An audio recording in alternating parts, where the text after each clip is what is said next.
সুপ্রিয় দর্শক, আপনারা দেখছেন এসপিএন বাংলা টিভি। দেখুন ও সাবস্ক্রাইব করুন এসপিএন বাংলা টিভি, দেশ ও মানুষের কথা বলে। এই সমাজকে নিয়ে যারা ভাবেন, রাজনীতিবিদ আছেন, আচ্ছা বলেন তো আপনাদের মাদকতা মানে যিনি মাদকতা তৈরি করে সেটাই তো মাদক। আচ্ছা মব জাস্টিস কি একটা মাদক না? আপনি দেখলে তাকে মেরে ফেলছেন, এটাও তো একটা মাদকতা আমার মনে হয়। মানুষ কোনো ভেদে মানুষের কোনো প্রকৃতি নাই। আমি আসলে আপনার আজকে এই সভাপতি হিসেবে এত আসলে কথা বলার কিছু না, আমি তারপরে একটা কাগজ আমি নিয়ে আসি, প্রত্যেকেই আমার দিতে পারি না, কয়েকজনকে দিয়েছি। মাদক ও চাঁদাবাজ প্রতিরোধে আমজনতা কর্মীর শীর্ষক আলোচনা সভায় আমি সকলকে অভিনন্দন শুভেচ্ছা জানাচ্ছি। সম্মানিত প্রধান অতিথি, বিশেষ অতিথি, প্রিয় সাংবাদিক বৃন্দ, পেশাজীবী বন্ধুরা, প্রিয় সচেতন নাগরিক বৃন্দ, আসসালামু আলাইকুম, শুভ সন্ধ্যা। আজকে দিনটি যেমন এক জাগরণ তেমনি এক আত্মসমালোচনার দিন। আমরা আলোচনা করছি এমন একটি বিষয়ে যা আজ আর শুধু সামাজিক সমস্যা নয়, বরং জাতীয় নিরাপত্তা, অর্থনীতি, রাজনীতি ও মানবাধিকার মৌল কাঠামোকে নাড়া দিয়ে যাচ্ছে। চাঁদাবাজি ও মাদক, এই দুটি বিষাক্ত বিষ বৃক্ষের শিকড় আজ আমাদের সমাজের রন্ধ্রে রন্ধ্রে। কিন্তু প্রশ্ন হলো, এই প্রতিরোধে আমজনতার ভূমিকা কোথায়? একটা জাতিকে পঙ্গু করতে হলে তার তরুণ প্রজন্মকে ধ্বংস করো, আর একটি রাষ্ট্রকে দুর্বল করতে হলে তার বিচার ব্যবস্থাকে অচল করে দাও। আমরা এই দুই বিপর্যয়ের মুখোমুখি দাঁড়িয়ে আছি। চাঁদাবাজদের প্রতিরোধে যা দরকার তা কেবল আইন নয়, দরকার রাজনৈতিক ও নৈতিক ঐক্য। আমরা এমন একটি সমাজে বাস করছি যেখানে মানুষ বিচার পায় না, বিচার খুঁজে বেড়ায়। বিচার আছে কিন্তু বিচার পেতে হলে চেনা লোক চাই।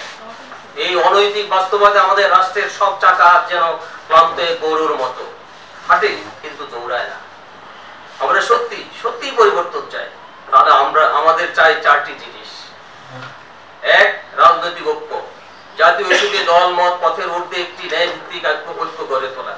দুই, বিচার ব্যবস্থার জবাবদিহিতা। আইন সবার জন্য সমান, এই বাক্য যেন শুধু বইয়ের পাতায় না থাকে তা নিশ্চিত করতে হবে।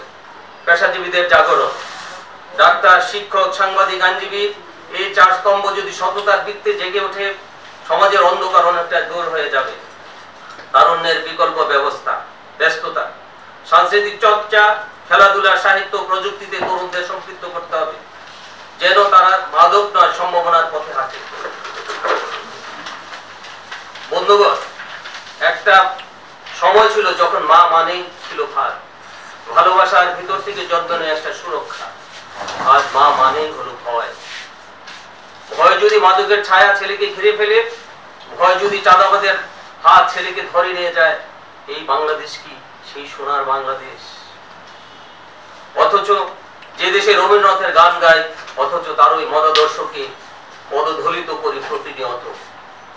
আজ তার 164তম জন্মবার্ষিকী। এই মহান কবি আমাদের শিখিয়েছেন, যা কিছুর মধুর, যা কিছু মহান, তা নিত্য চর্চার বিষয়। আমরা যদি মানবতা, ন্যায় ও শৃঙ্খলার চর্চা না করি, তাহলে রবীন্দ্রনাথ থাকবে কেবল পত্র পল্লবের পাতায়, হৃদয়ের ভিতরে নয়।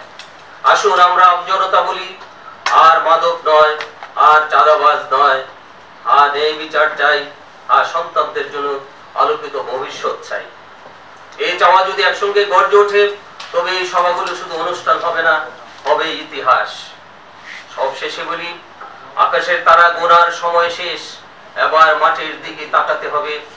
যেখানে ঘুমিয়ে আছে সম্ভাবনা, ঘুমিয়ে আছে সাহস, জাগিয়ে তুলতে হবে আমাদের বিবেককে, সম্মিলিত শক্তিকে। এই দেশ, এই মাটি, এই ভবিষ্যৎ